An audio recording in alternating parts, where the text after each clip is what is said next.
Cadena SER. Servicios informativos. Son las 5, las 4 en Canarias. En Barcelona, la Guardia Civil ha detenido al marido de la mujer que este viernes fue hallada muerta en el interior de un coche que previamente se había precipitado al agua en el puerto de la ciudad. Las autoridades le acusan de un delito de homicidio en el ámbito familiar. Radio Barcelona, Gerard Vilá, buenas tardes. ¿Qué tal? Buenas tardes. Fue ayer cuando los equipos de emergencia hallaban el cadáver de esta mujer de 41 años dentro de un vehículo que se había precipitado en el mar, en el muelle de Barcelona, en una zona donde se requiere autorización expresa para poder circular. La Guardia Civil detuvo ayer por la noche al marido de esta mujer. Se trata de un hombre de 50 años, vecino de la localidad barcelonesa de Granollers, por un delito de homicidio en el ámbito familiar. Nos vamos ahora a Bruselas, donde los ministros de Economía y Finanzas de la Eurozona advierten al gobierno griego de que su decisión de anunciar un referéndum sobre las propuestas de sus acreedores supone una ruptura de las negociaciones. El presidente del Eurogrupo, Jeroen Dijsselbloem, ha anunciado una inminente rueda de prensa. Corresponsal comunitaria Griselda Pastor, buenas tardes. Hola, muy buenas tardes. Jeroen Dijsselbloem, sí, el presidente del Eurogrupo tendrá en breves momentos la difícil tarea de anunciar que los gobiernos euro rechazan la prórroga para Grecia. Con este anuncio llegará al final de las negociaciones, a partir de las cuales se supone, porque por el momento Dijsselbloem todavía no ha hablado, que los ministros euro deberán continuar reunidos, pero ya sin Varoufakis dentro de la sala. El ministro griego ha anunciado una rueda de prensa para cuando termine la presencia en la sala de prensa del presidente del Eurogrupo, pero estamos esperando hace aproximadamente unos 10 minutos que hemos sido movilizados los corresponsales para entrar en la sala, a la espera pues de que los ministros del euro terminen esta sesión negociadora. Muchas gracias, Griselda. En Túnez, mientras tanto, los forenses continúan las labores de identificación de las 39 víctimas del atentado yihadista perpetrado este viernes en el Hotel Maraba Imperial de la ciudad de Susa. La mayor parte de los fallecidos son británicos, belgas y alemanes. El gobierno portugués acaba de confirmar la muerte también de una mujer lusa. Sobre este tema ha hablado Mariano Rajoy durante el acto de toma de posesión de los consejeros del Gobierno de la Comunidad de Madrid. Vamos a solidarizarnos con Túnez. Estamos en este momento trabajando con soldados españoles en Somalia, en Mali, incluso en Irak, con otros europeos, y esa batalla hay que darla hasta el final. Y hay que darla en nuestros países, pero también hay que darla fuera. Por tanto, nuestra solidaridad con Túnez, con todas las personas que han sufrido actos terroristas, y tenga la seguridad y la certeza los españoles, como también los europeos, de que sus gobiernos van a dar la batalla hasta el final. Un último apunte: la Guardia Civil ha informado del hallazgo del cadáver de un menor que desapareció ayer cuando trataba de cruzar a nado el río Miño en la frontera hispano-lusa. En el momento de su desaparición iba acompañado de su hermano mayor, que sí pudo ser rescatado con vida por un barquero. Vamos ahora con los deportes. Dani Álvarez, buenas tardes. ¿Qué tal? Buenas tardes. Esta mañana Joan Laporta ha anunciado en un acto que cuenta con que Johan Cruyff le apoye en la campaña electoral de la presidencia del Barcelona. Y en cuanto a fichajes, Laporta solo piensa en Pogba. Pienso que, y así lo hemos hablado con Avi, que el jugador más interesante para incorporarlo a la disciplina del Fútbol Club Barcelona y que forme parte de este equipo maravilloso que tenemos es Pogba. Además, en Colombia esta tarde se están disputando la fase final del torneo internacional La Liga Promais, que organiza la Fundación El Larguero. ¿Cómo marchan los cuartos de final? Aitor Gómez, buenas tardes. ¿Qué tal, Dani? Buenas tardes desde este estadio metropolitano, la casa de la selección colombiana. Tiene toda la pinta de que vamos a tener un campeón español en este torneo, porque ya tenemos conformada la primera de las semifinales. El Atlético de Madrid está en semis después de ganar 2-1 al Santa Fe, y el Barça también ha pasado a semifinales después de ganar 1-0 al Villarreal. Barça-Atlético será una de las semifinales. En la otra ya está el Real Madrid, que ha ganado al Valencia en los penaltis después de empatar a 0, y en estos momentos está jugando el Sevilla, que está ganando 4-0 al equipo de los niños de la calle de aquí de Colombia, al Todo Bien Porquilla. De momento 4-0. Pinta que tendremos mañana una final española en ese torneo. Gracias, Aitor. La Federación de Tenis ha pedido una reunión urgente con el nuevo ministro de Educación, Cultura y Deportes, Íñigo Méndez de Vigo, y además ha anunciado también que interpondrá una querella contra el presidente del CSD, Miguel Cardenal, que llega tras la suspensión de un mes al presidente de la Federación de Tenis, José Luis Escañola. De momento es todo. Más noticias dentro de una hora en boletines informativos y todo el tiempo en nuestra página web en cadenaser.com. Cadena SER. Servicios informativos.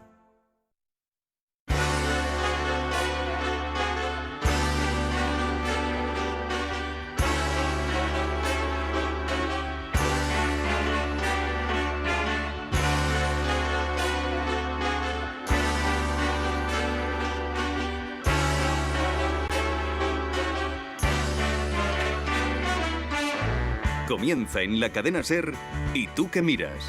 Con Mariola Cubels. Take the National Express when your life's in a mess. It'll make you smile. All human life is here, from the feeble old deer to the scream. Muy buenas tardes, bienvenidos a ¿Y tú qué miras? Hoy vamos a seguir hablando de tele, como siempre, pero vamos a meternos a fondo en la tele y en la vida, en la tele y en los libros, en la tele y el amor, en la tele y en la risa.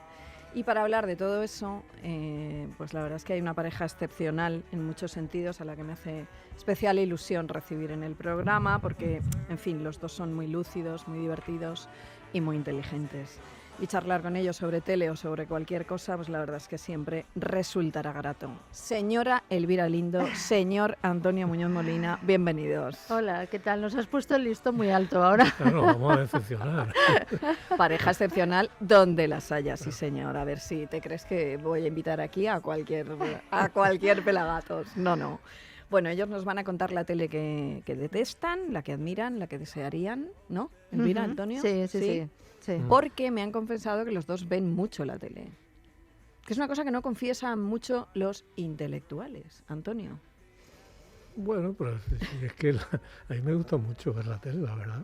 Otra cosa es lo que me gusta ver, ¿no? Pero no sé, llegar a casa, estar cansado, no sé qué, te sientas. A mí me hace ilusión ver ciertos programas, ¿no? Muchos tipos de programas. Me gustan ver películas o ver series o ver de pronto unos documentales tremendos sobre cosas, ¿no? Qué bonito, eso me hace ilusión ver la tele. Bueno, vamos a arrancar con una frase y con una canción que nos ha pedido, porque esto también va de canciones elegidas, que nos ha pedido Antonio. La frase es de Billy Wilder y dice: trabajar en el cine era vergonzoso, era lo más despreciable. Gracias a Dios se inventó la televisión.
Bueno, señor Muñoz Molina, la canción elegida, ¿por qué? Bueno, esto es una canción que se llama Everybody Loves My Baby y está tocada por Louis Armstrong. Está tocada y cantada y la he elegido porque Louis Armstrong es uno de los grandes músicos del siglo XX, ¿no? Y estas canciones que grabó en los años 20 son tremendas, ¿no? La fuerza que tiene, estaba en plena juventud, era un muchacho de 25 años el que estaba cantando esto, ¿no? Y también por una razón sentimental, porque es una canción que me gusta mucho, es una canción muy alegre y es una de las primeras canciones que le grabé a Elvira en la prehistoria. Qué bonito. En una prehistoria en la cual las canciones se grababan en una cosa llamada cinta magnetofónica. Le grabaste, pero esa y más. Claro, es que nos grabábamos cintas, es como un Spotify, un proto Spotify, ¿no? Como de la edad de piedra. Sí, esto los que tenemos una edad lo hemos hecho todos. Sí. ¿Sabes? Entonces tú hacías tu cinta y claro, la cinta llevaba una carga, ¿no? ¿La conservas? Sí que tenemos las cintas. Se podría pasar a otro formato, pero la verdad es que yo prácticamente las gasté. Iba con el iba con el cassette por la calle y ya por entonces yo iba escuchando música por la calle. Entonces eran muy graciosas porque nos grabábamos música muy diferente, desde un cuplé, una copla, es una canción de Armstrong. Es como que tratabas de definirte a ti mismo a través de la música a la persona que estabas comenzando a conocer. Muy bien, queridos.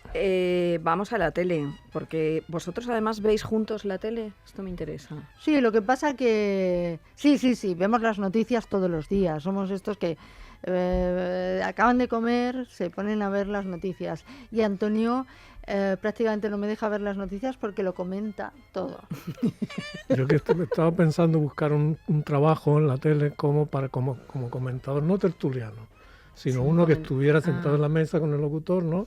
Y el locutor dice, pues no sé quién ha tomado posesión, entonces yo diría, menudo cretino, verás tú el desastre. Sería maravilloso. No, yo voy a hacer comentarios así. No, pero jocosos. Jocoso o no solamente eso, también describe...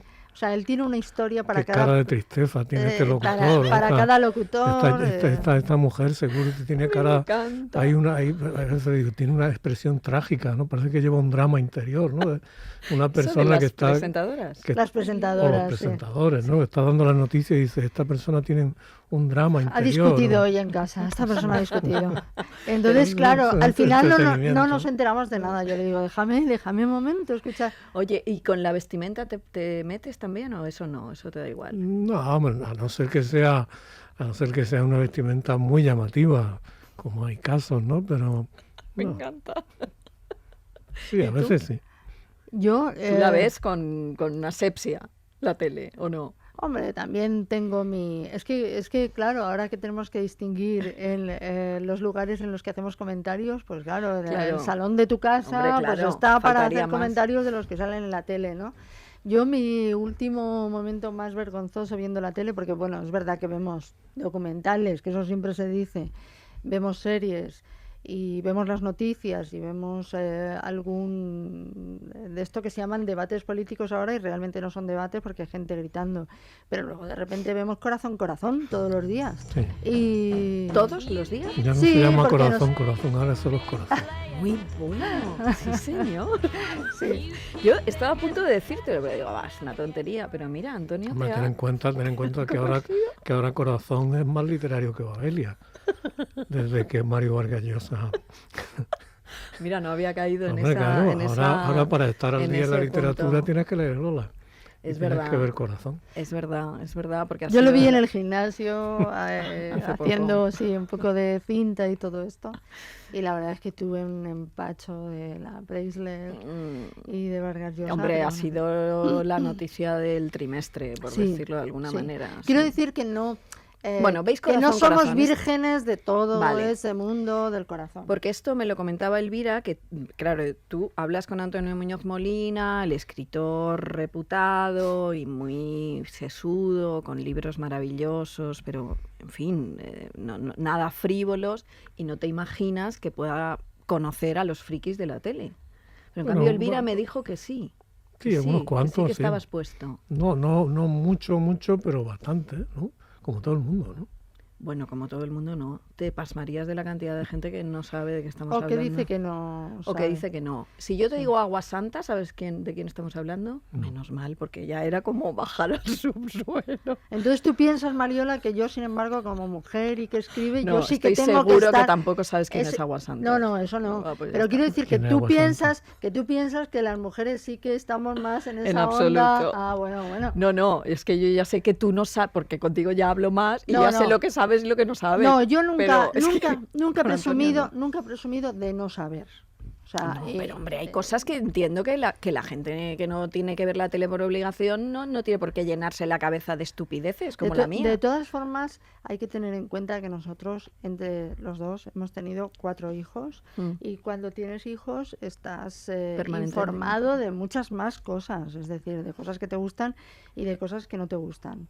Y además vivimos en el mundo, o sea, vivimos pues también tengo una suegra y ve programas en Canal Sur o ve telenovelas o sea que bueno, creo que tienes que saber que todo eso sucede. Elvira tenía un artículo muy interesante hace poco en el País, que era Hay que ver la tele, que a mí me gustó mucho, claro, porque me sentí como muy representada, claro, porque es un oficio extraño el de el analista, y me gustaba mucho la reflexión que hacía, sobre todo cuando hablabas de los políticos y de la televisión y de esa especie como de rareza. Es que además para entender el mundo tienes que ver la tele, ¿no?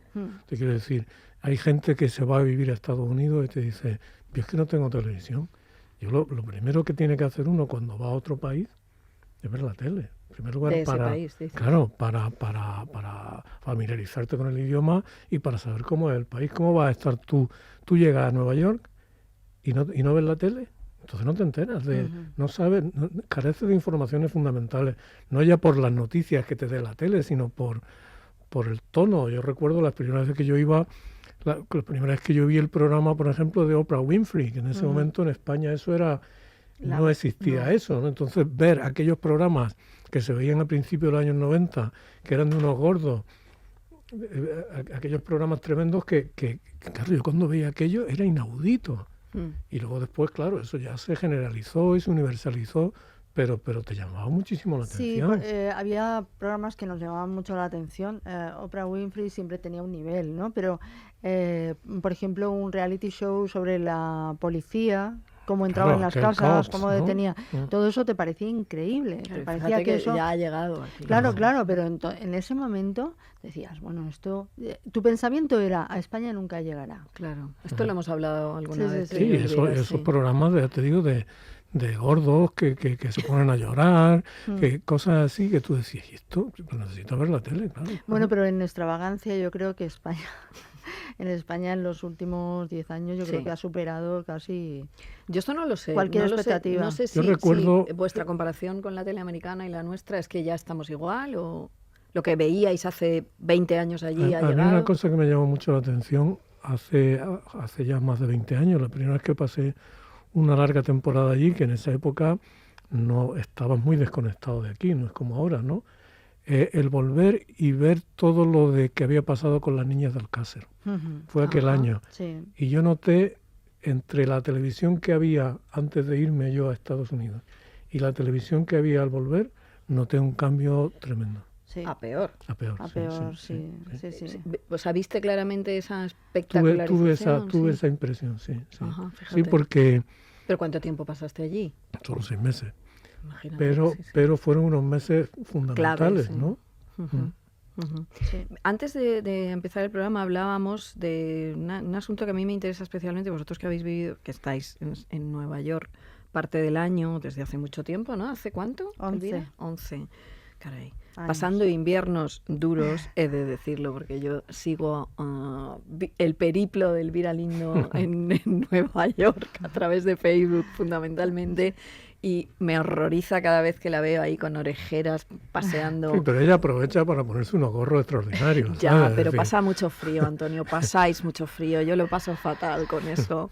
Bueno, entonces vosotros que vivís allí parte del año hablabais de la tele pública y Antonio, tú decías que te gusta mucho, que la valoras mucho, me gustaría que lo explicaras. Sí, es una televisión, bueno, no es un solo canal, es decir, son canales muchas veces locales o estatales o dependen de las ciudades, pero tienen una especie de confederación, ¿no?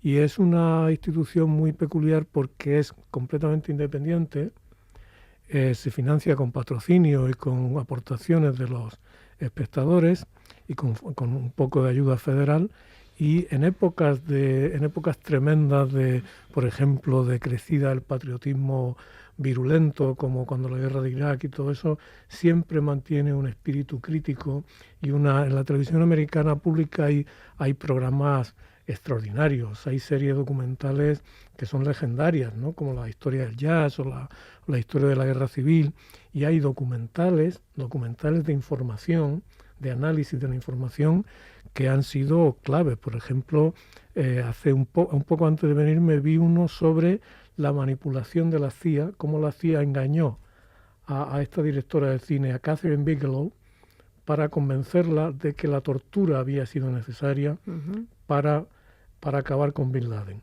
Eso es un servicio público que me parece fundamental. Bueno, ¿no? Sí, además insólito en nuestro panorama, ¿no? Elvira, yo no sé cómo ves tú la nuestra. La de ahora. Sí, con desolación. Me parece que ha tenido una caída increíble. Yo lo que os decía antes fuera de antena es que yo creo que no es comparable la manera de financiarse la tele americana con lo que entendemos en Europa por una financiación pública. No se puede comparar, ¿no?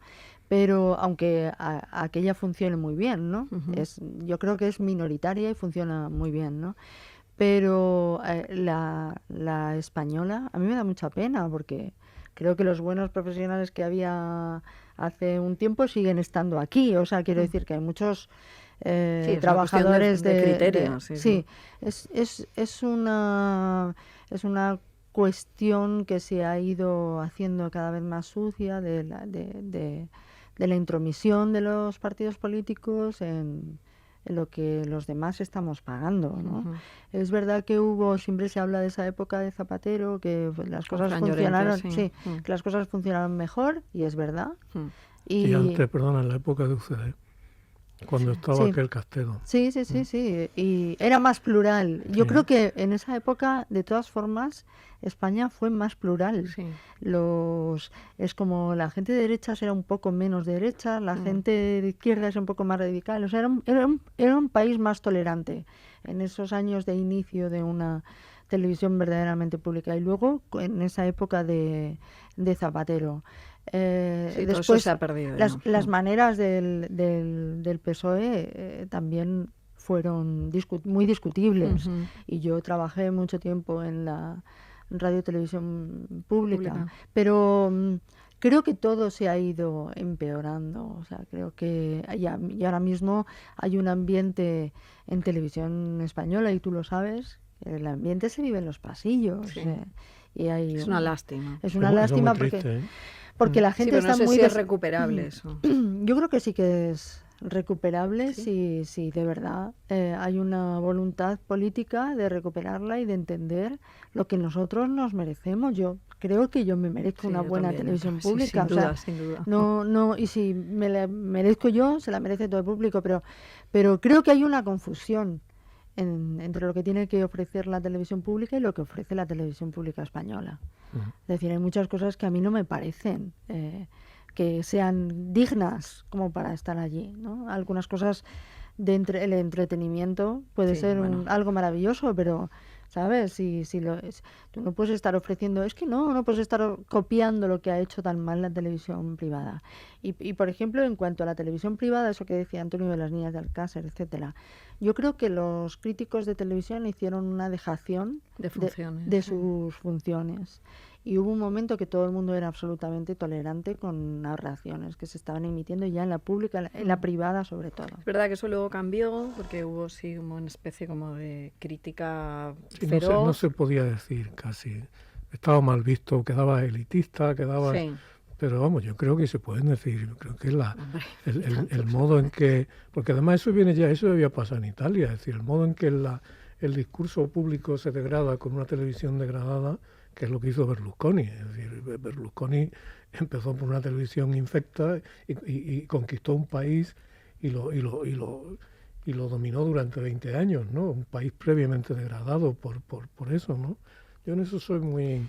Hay un documental italiano sobre la imagen de la mujer. De la mujer, es maravilloso. Que yo creo que se puede ver, está en YouTube, la puede ver cualquiera, ¿no? Entonces, cuando, por ejemplo, Basile apoya una campaña públicamente contra la trata de blancas, etcétera, también debería reflexionar sobre la imagen de la mujer que están dando a diario en su televisión. Es decir, no solo en esa, efectivamente, exactamente, pero que efectivamente tú no puedes decir, no, este señor no está cometiendo ningún delito, efectivamente, pero sí el pensar, bueno, ¿qué imagen estás dando de los seres humanos? Yo siempre digo que son delitos no tipificados, ¿no? Son cosas así como muy sutiles, que en realidad, ¿dónde está el incumplimiento de la ley? No de la norma, no. A veces es una cuestión de sentido común, de falta de sentido común, de falta de moral. Claro, lo que pasa es que eso es lo que dice Antonio, que queda siempre como muy elitista.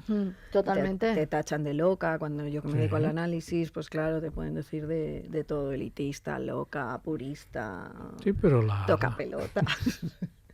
Pero el espacio que administra la tele es una concesión de espacio público, ¿no? Entonces hay como ciertos criterios que no necesitan ser fijados por la ley, porque nosotros en nuestras conversaciones, en nuestra vida particular, mantenemos unos criterios que yo creo que eso ha sido una conquista también, en la relación, por ejemplo, entre hombres y mujeres y todo eso. Hay ahora unos criterios de decoro que cuando yo era niño y adolescente no existían. Ninguna ley me fuerza a mí a ser delicado o a no ser machista en el trato privado, pero son cosas que uno se civiliza, ¿no? Y parece que esa civilización a esta gente no le ha llegado. Y luego, además, bueno, pues ha hecho una dejación la televisión pública, por ejemplo, de los programas infantiles, ¿no? Que tan importantes son. Ellos consideran que como hay canales propios, pues ya sí, pero tan importantes son en los canales públicos. Bueno, fíjate, la televisión pública americana es la inventora de Barrio Sésamo. Sí, claro. Eso es importantísimo. Y han aparecido las estrellas más importantes cantando, haciendo personajes, etcétera, y a través de Barrio Sésamo hablan de la alimentación, de una serie de cosas, ¿no? Nosotros, yo cuando llegaba del colegio, recuerdo llegar a mi casa, ponerme la merienda y ver los programas infantiles. Y luego se acababan los programas infantiles y se acababa la tele. Entonces yo creo que ese tipo de cosas, ¿no? Tú no puedes hacer a esas horas, no puedes poner un programa de estos de reality, de la gente contando sus miserias, etcétera. Gritando, ¿no? Sí. Una cosa que a mí me gusta mucho de vosotros es la imagen esta de dos escritores que se dedican, digamos, en fin, a escribir, al estudio, a leer, etcétera, frente a la pantalla, ¿vale? Y me pregunto si la pantalla os inspira o no luego para vuestros asuntos. Hombre, yo creo que sí, ¿no? Cuando... ¿A ti más, quizá, Elvira? No. No, porque él... Yo aprendo muchas cosas. Mira, ahora, por ejemplo, este invierno y el pasado, aparte que hacemos mal tiempo y no se puede andar mucho por ahí, pero en Nueva York, nos hacíamos nuestras programaciones. Es decir, que yo creo que sí que nos hace ilusión la TV dinner, ¿sabes? Sí. El comer algo y... Claro, se va a empezar tal cosa. Va a empezar, ¿sabes? Te preparan una cosilla y te lo ves y lo disfrutas mucho. Claro. Sí. Yo cuando con Mad Men me ponía un whisky. Ay, qué momento. Y chocolate. Qué bonito eso. Sí, nunca se me ocurrió ver Mad Men con un whisky. Sí. Eso hay una diferencia. Hay una diferencia fundamental. Era como una cosa, como un reflejo condicionado, ¿no? Empezaba la música esa extraordinaria y ya estaba, venga, el asociado. Sí, además hay que asociar una comida, ¿no? Hay que hacer una comida a propósito de la serie. Por ejemplo, Antonio no la veía, pero le parece un poco cursi, que estaba en Donavi. Ay, a mí me encantaba. Pero yo la veía y yo en alguna ocasión le dije, esto es comida, Downton Abbey, ¿no? Como con unos... ¿Por qué? ¿Qué era? Bueno, porque compraba unos fiambres así como de lujo, con unas uvas y unos panes y esas cosas que parece que de pronto es en las series inglesas, ¿sabes? Muy suntuosas, pues procuraba así. Me encanta esta imagen de Elvira customizando la comida en función de lo que ve. Sí. Y bueno, y para Mad Men compramos pasteles de cangrejo muchas veces. Sí. O sea, tú también eras fan de Mad Men, ¿no? Muchísimo. Vamos, radicalmente. Aquí somos 3 fans en mi serie absolutos, podríamos dedicar el resto del programa. Yo creo que con ese final redondo, Elvira. Sí. Un prodigio narrativo, ¿no? Fíjate que Elvira me llamó a las 4 de la mañana porque ella estaba en España, entonces me suena el teléfono a las 4 de la mañana. En la emisión del último capítulo, ¿no? Claro, es decir, la emisión había terminado a las 11 de la noche y me había acostado.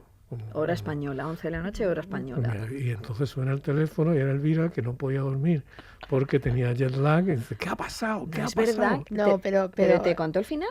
Yo dije, oye, y me dijo, lo sabía que llamarías, pero que no, estaba con insomnio y le llamé, sí, me contó el final, a mí no me importa que me lo cuenten. No. Yo necesito saber el final contado, saber el final visto, saber, me da igual. ¿Y le contaste el final? Sí, pero no lo había entendido. ¿Cómo que no lo había entendido? No me lo creo eso. ¿Cómo que no había entendido? ¿No? Pero si es redondo, Antonio. Ya, sí es redondo, sí, a mí me gustó mucho, pero no había calado a mí me parecía, digo, bueno, pues esto es la culminación de la idiotez de los 60, ¿no? Que todo el movimiento de liberación de los 60 acaba en un anuncio de Coca-Cola. No, claro. Pero la parte argumental, que había sido down, todo pero eso... Pero si era su media sonrisa lo decía todo. Perdona, pero yo estaba solo, lo siento. Pero nos hacemos falta el uno al otro para los códigos, ¿no? Para los códigos. Lo siento, yo fui el que no entendió el final de Mad Men. No, hay más gente, ya te lo digo. Aparte el propio Matthew Weiner ha dicho que no está tan claro. Bueno, pero yo sí que lo tengo claro y además me da igual lo que diga él. Vosotros, hay una cosa en Estados Unidos, bueno, que se acuñó en Estados Unidos como todo, que son los placeres culpables en televisión, que son ese tipo de programas que son detestables, pero los ves. Programas, series, lo que sea. Los ves pues porque te hipnotizan, sabes que son una mierda, pero te da igual. Sí. ¿Vosotros tenéis placeres culpables en la tele? Corazón.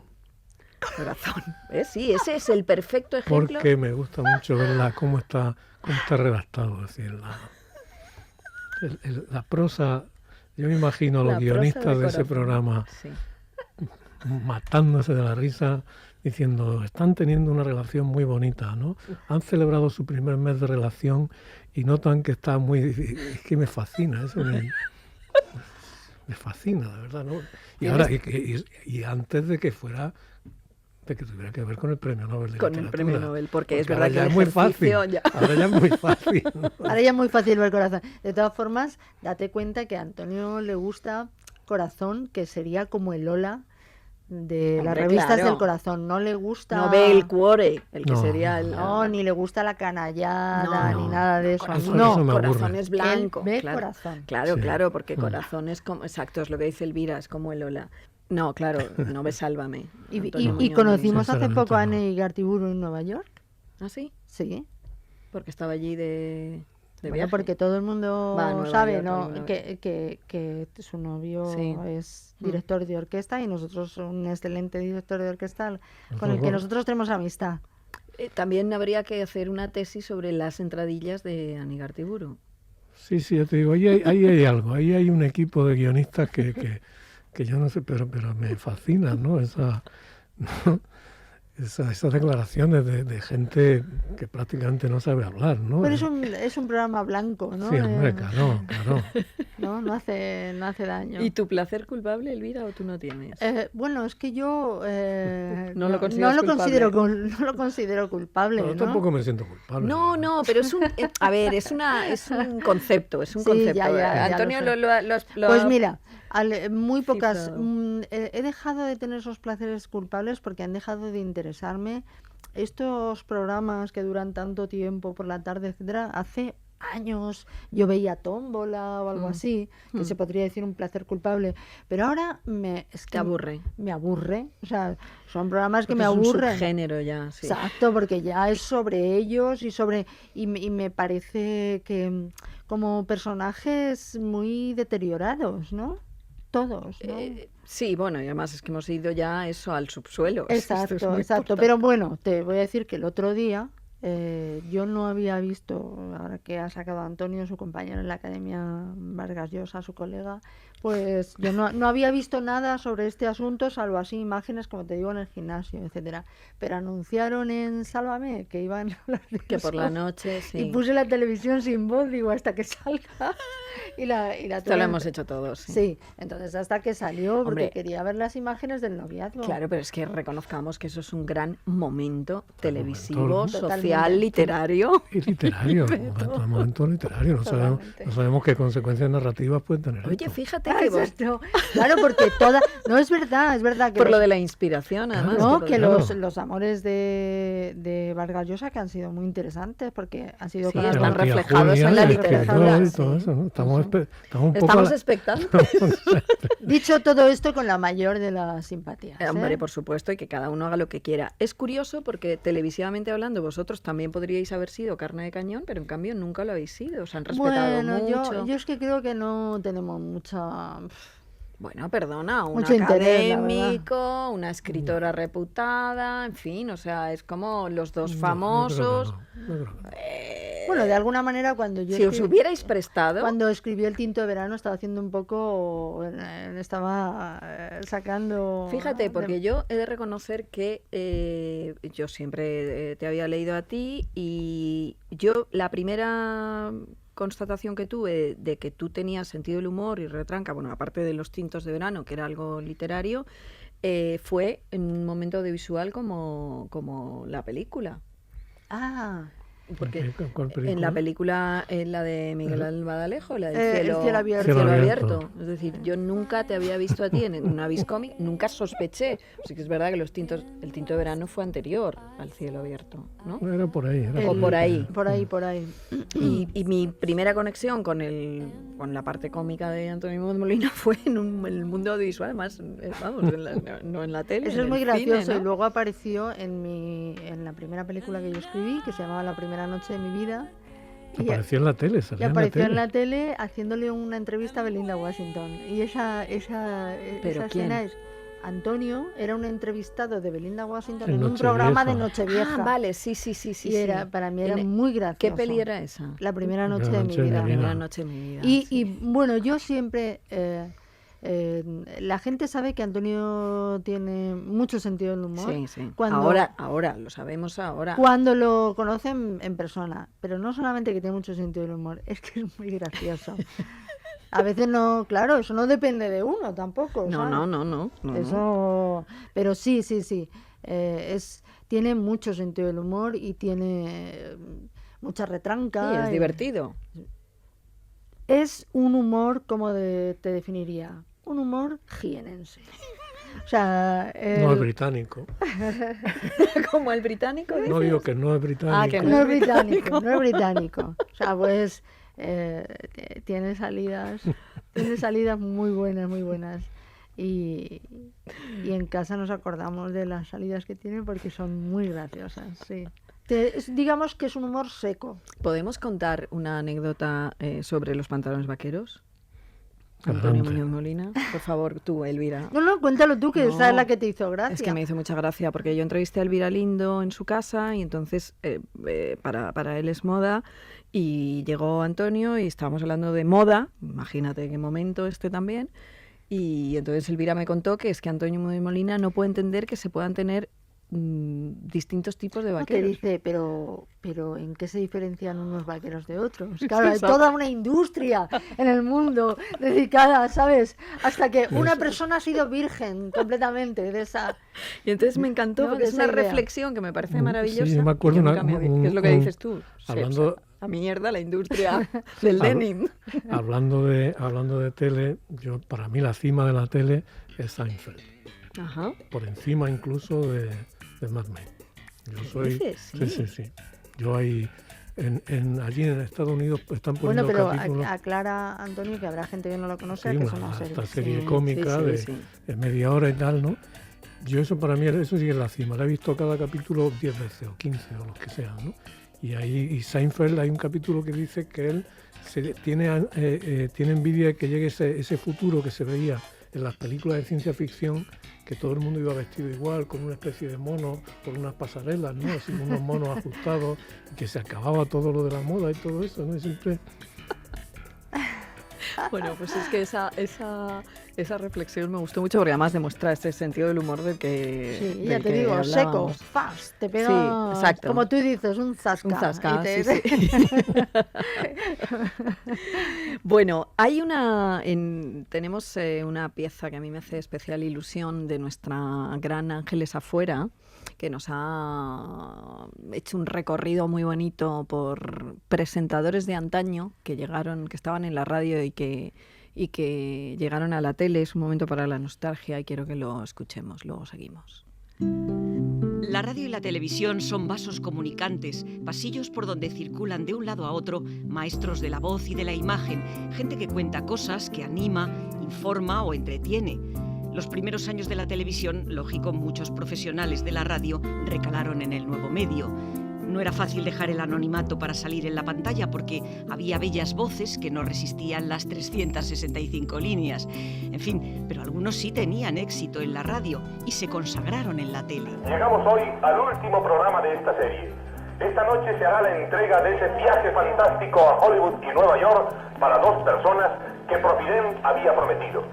Aquí tienen un ejemplo. José Luis Péquer comenzó presentando en la SER medio millón y saltó a Televisión Española, que podía dar el doble. 1 millón para el mejor. Fue un exitazo, como podía decirse entonces. Aquí tenemos otro. Ustedes mismas podrán ser las protagonistas de Operación Kilómetro 1 y ganar los maravillosos premios de Kelvinator. Una carta a Radio Madrid, apartado 222. Joaquín Prat era una estrella aquí, en la radio, pero en la tele, con Galas del Sábado o más tarde con El Precio Justo, se hizo popularísimo. Y qué bien le sentaba el smoking. Los bigotes de José María Íñigo los vimos antes en los pasillos de la SER que en televisión. Empezó en los 40 principales de Bilbao, pasó por el Gran Musical, en fin, hizo de todo, hasta publicidad en Radio Barcelona. Eat at Home. Todos los días en Radio Barcelona, la radio, hay programa musical por gentileza de Muebles La Fábrica, de Rocafort 142, donde si comprar es fácil, pagarlo es mucho más. Y sin dejar Cataluña, escuchen y díganme a qué les suena esta voz. Es de noche. Nos lo dice la ausencia de ruidos, o lo que es lo mismo, las imágenes de los sueños y las imágenes de la memoria tienen sonido. Sí, una jovencita Isabel Gemio, que entonces era Isabel Garbí, hacía un programa algo sexy para aquella época en que estaba de moda el destape. También periodistas de televisión se forjaron antes en la radio. Paco Lobatón retransmitió la famosa manifestación pidiendo la autonomía histórica para Andalucía. Paco Lobatón, adelante. Si antes decíamos que ya había un número importante, este número por minuto se incrementa. Las personas siguen llegando aquí. No es todavía la manifestación, pero es una manifestación, pensamos, paralela. Es la impaciencia de tantos y tantos sevillanos, de tantos y tantos andaluces que quieren estar en un lugar preferente de la Plaza Nueva para ver, para presenciar con todo el detalle la solemnidad, la importancia de este día, de este paso gigante de Andalucía hacia su autonomía. Aquí tenemos un curioso caso de ida y vuelta. Carles Francino informaba en Hora 25. Y ahora vamos a Tarragona, pero antes escucharemos muy brevemente una crónica de Carles Francino sobre la situación electoral de Tarragona, del mismo modo que hemos estado informando de la situación de Lérida y Girona en días pasados. Joan Roventós, presidente del Partit dels Socialistes de Catalunya, y Josep Laporte, conseller de Sanitat de la Generalitat, coincidieron al inicio de la campaña en afirmar que no habría dureza ni ataques, al menos entre ellos. Y así ha sido. Eran los años 80. Luego Francino se fue a la tele y volvió a la SER. Por cierto, le daba paso a un televisivo en estado puro, Manuel Campo Vidal, que hoy es el presidente de la Academia de Televisión y que además de todo lo que ha hecho en la tele, ha sido el director de Hora 25 durante años. Vamos a volver a escucharle, junto a otro que nació aquí, en Radio Madrid. La suspensión, la cancelación de 87 vuelos por la huelga de técnicos de mantenimiento de Iberia ha hecho que algunas de las grandes capitales españolas estuvieran incomunicadas por vía aérea. Hilario Pino. La huelga de los técnicos de mantenimiento de Iberia, el cuarto día de paro de este colectivo, ha vuelto a provocar un cierto caos, sobre todo en los aeropuertos de Madrid y Barcelona. Hilario Pino empezó muy jovencito en Matinal SER, pero nos lo arrebató Telemadrid, como a muchos otros compañeros cuando nacieron las televisiones autonómicas.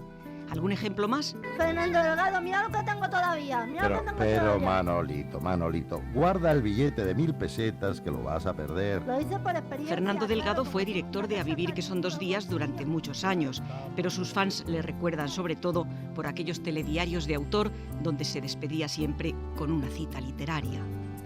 Muchos van y vuelven, otros se quedan, atrapados por la magia de los focos, pero los rostros más conocidos de nuestra televisión suelen decir lo que escuchamos hace tiempo a la querida Concha García Campoy. He estado en todas las radios, en todas.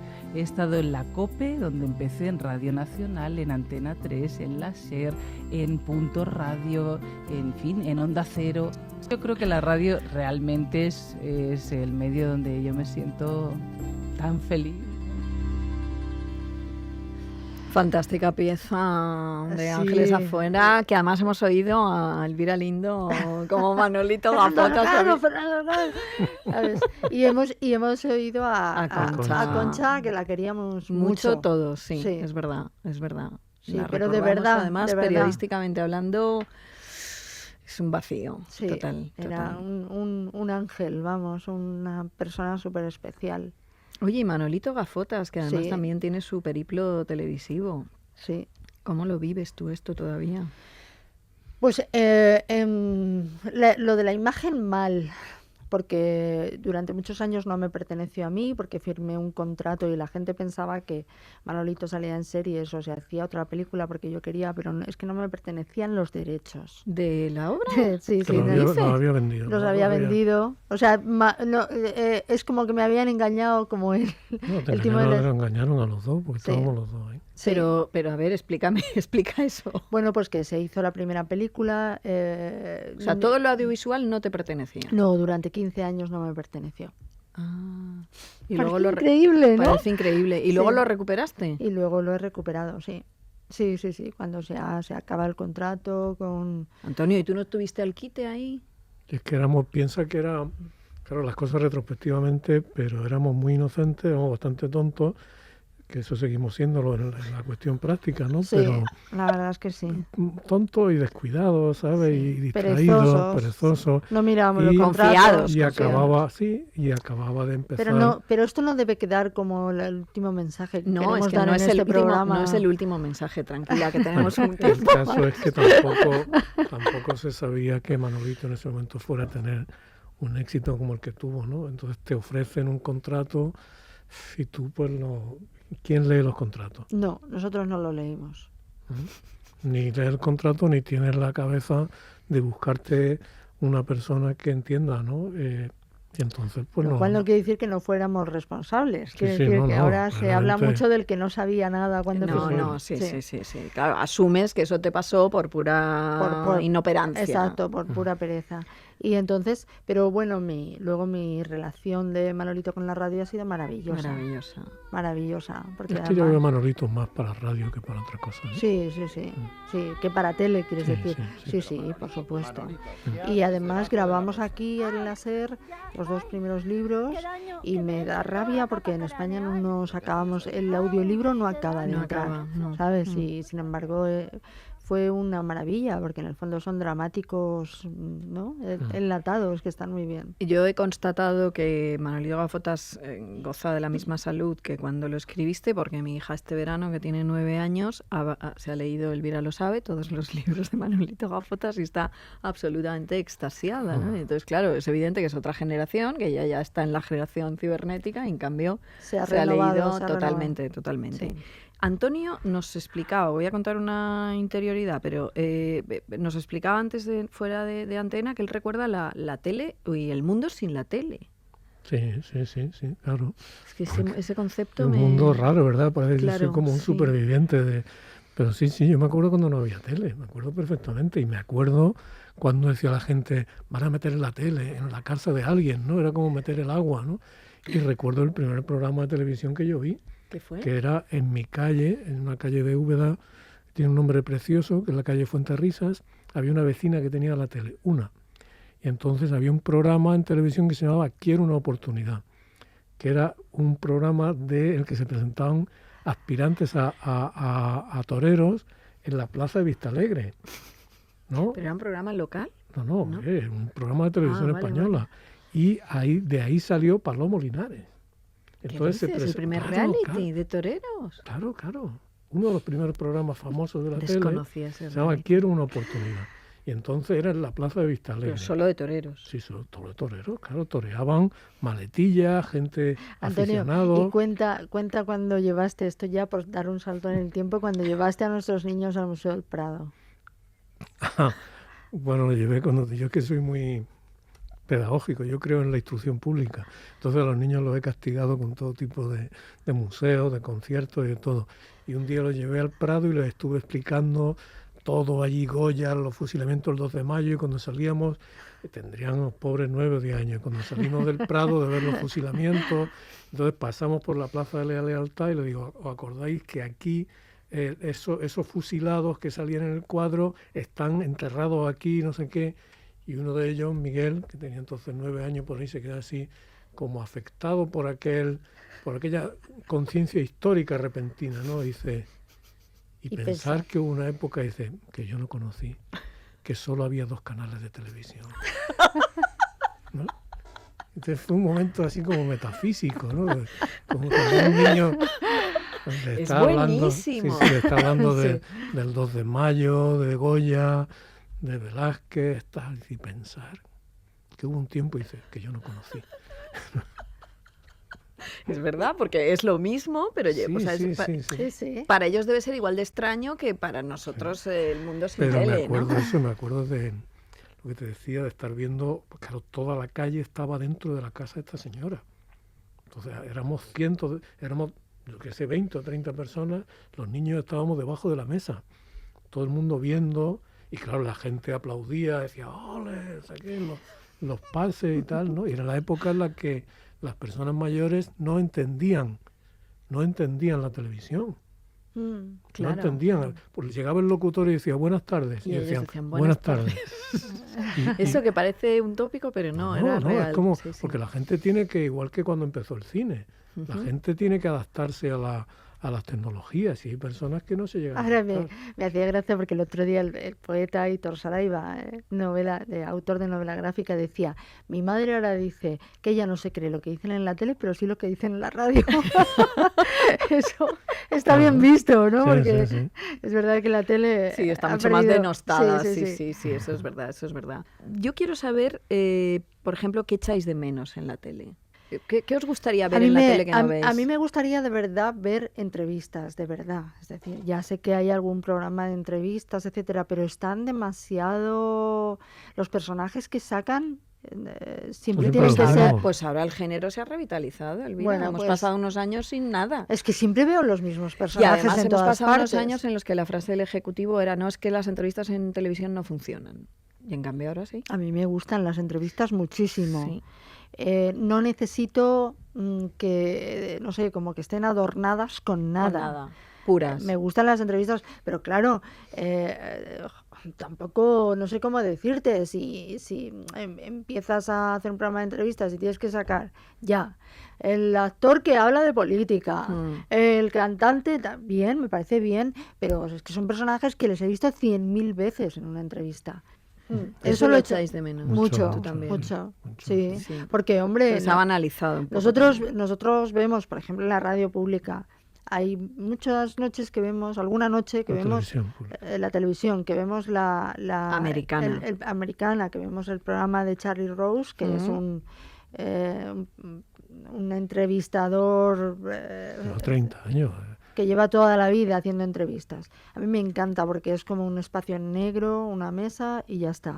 Y es verdad que lleva gente muy conocida y ahí hemos podido ver a Almodóvar y ahí has podido ver a Penélope Cruz y ahí has podido ver, pero también hay noches que están dedicadas a científicos, hay gente simplemente que ha estado en un país en guerra, que hay especialistas, hay todo eso, entonces te interesa y no sé si ahora las entrevistas son así.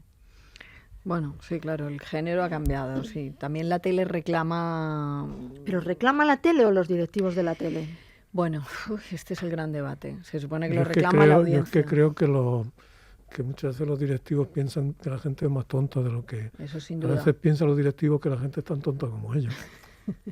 No, bueno, los directivos tenían una frase siempre mítica que era a mi tía mi madre María, no lo entendería. Mi madre, mi tía María, y tú dices, bueno, pero todo no tiene que ser para tu tía María. Además hay otra cosa que está debajo de todo lo que hemos estado hablando, que es que falta la idea de la televisión, de una parte de la televisión como servicio público. Claro, es que esa es la clave. Normas, que tiene independencia, que no depende de... Pues claro, es decir, el programa este que yo te decía de la CIA, para que cumpla su objetivo no hace falta que lo vean 20 millones de personas, ¿no? Creo que falta eso, falta la idea de un servicio público. Pero incluso... Que Televisión Española lo era. Es decir, imagínate un programa como... ya parece algo como informe semanal, ¿no? Ese tipo de programas de... Programas de libros, programas de cultura, es decir, hay mucha gente, no serán 15 millones, pero nosotros vivimos de hacer algo que es minoritario, pero no tan minoritario. Y luego se aprecia mucho que la televisión española, por ejemplo, tiene muy poco dinero. Entonces se aprecia que las imágenes son siempre las mismas, son como te están informando de una noticia y es lo mismo. Y la otra noche, por cierto, vimos un reportaje de la Cuadra Salcedo y fue maravilloso, pero es que además te dabas cuenta de lo importantes que fueron los reportajes que hizo este hombre. Pero claro, ahí echaban un dinero cuando este señor se iba... Y tiempo y todo. Yo una cosa que he hecho de menos de la tele, se parece a una cosa que he hecho de menos de los periódicos, que es que a mí me cansa tanta opinión, necesito más información. ¿Sabes? Es decir, lo que hablábamos, es decir, una entrevista, no quiero oír una entrevista que un actor o un escritor, lo que sea, me cuente lo que opina de la situación política. Eso yo tengo ya mi opinión. Lo que quiero es ver a alguien que sabe hacer algo, que ha conocido algo, que me lo cuente. Y hay por ahí... Sí, que te cuente una historia. Y hay gente extraordinaria que ha vivido todo tipo de historias. Es decir, no necesariamente grandes investigadores ni grandes intelectuales, nada, sino gente común, mucha gente común tiene experiencias también en la radio, no en la televisión americana. Hay un programa que se llama This American Life, que es una serie muy importante, muy popular, en el que entrevista a gente común que cuenta su vida. ¿Sabes? Por ejemplo, una señora negra que era limpiadora en una casa del sur en los años 60, antes de los derechos civiles. Y esa señora tiene un programa de 1 hora contando su vida. ¿Tú sabes eso lo rico que es? Sí. La cantidad de gente que hay de clase trabajadora, gente que ha vivido, que puede contar su vida y que es una vida muy interesante, ¿no? Que la tele tiene esa fuerza y esa capacidad. Claro que la puede tener. No, y además que no se ha de minusvalorar la poca audiencia, porque la tele llega a lo que no llega nadie, incluso en los programas minoritarios. Y que a veces lo minoritario te da sorpresas. Sí, y que 200.000 espectadores, que es un programa minoritario, es una barbaridad de gente viendo la misma cosa, ¿no? Sí. Y si es una buena cosa, pues es una buena historia y es una buena influencia, ¿no? Eso está claro, eso está claro. Yo quiero recomendar un libro que además os une a los dos, que a mí me ha gustado mucho, por aquello que también hacemos recomendaciones, que por supuesto es de Antonio, que además edita Elvira. Elvira, cuéntalo tú. Bueno, de pronto con un amigo de Valencia, Mariola,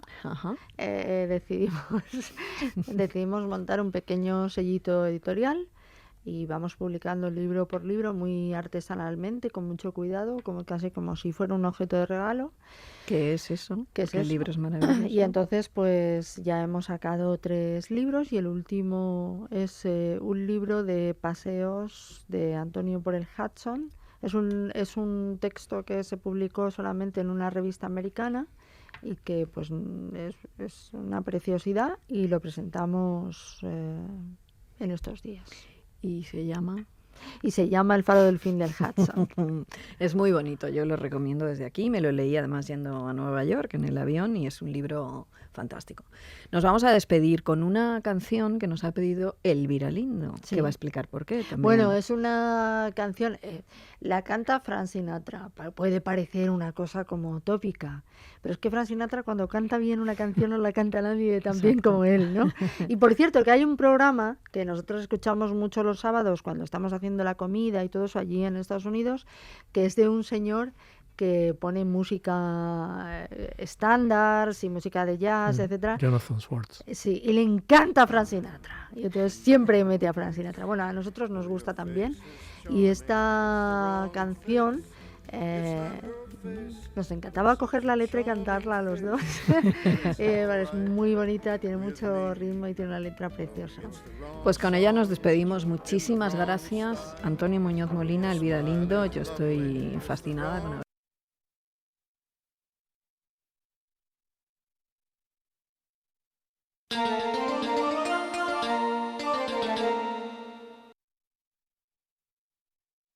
En Salesa queremos que oigas el verano la mar de bien y que lo disfrutes con total tranquilidad. Por eso realizaremos una revisión completa de tu audición y de tus audífonos antes de irte de vacaciones. Y si visitas nuestro centro antes del 31 de julio, te regalaremos un pack de pilas para todo el mes. Salesa, General Díaz Porlier 16, 91 521 78 79. Salesa.es. Radio Madrid. 105.4 FM, 810 Onda Media. Radiomadrid.es. Ser visible es ver y que te vean, escuchar y que te escuchen. La próxima semana, no te pierdas en Hoy por Hoy Madrid, Ser Visible, un espacio con todo lo que se mueve en la comunidad de lesbianas, gays, transexuales y bisexuales. Hablaremos del Orgullo Madrid 2015, de visibilidad y del turismo gay friendly. Ser Visible. Con el patrocinio del Ayuntamiento de El Pinar, El Hierro, Patronato de Turismo de Gran Canaria, Patronato de Turismo de Fuerteventura, Promotur Gobierno de Canarias y LGTB Viajes.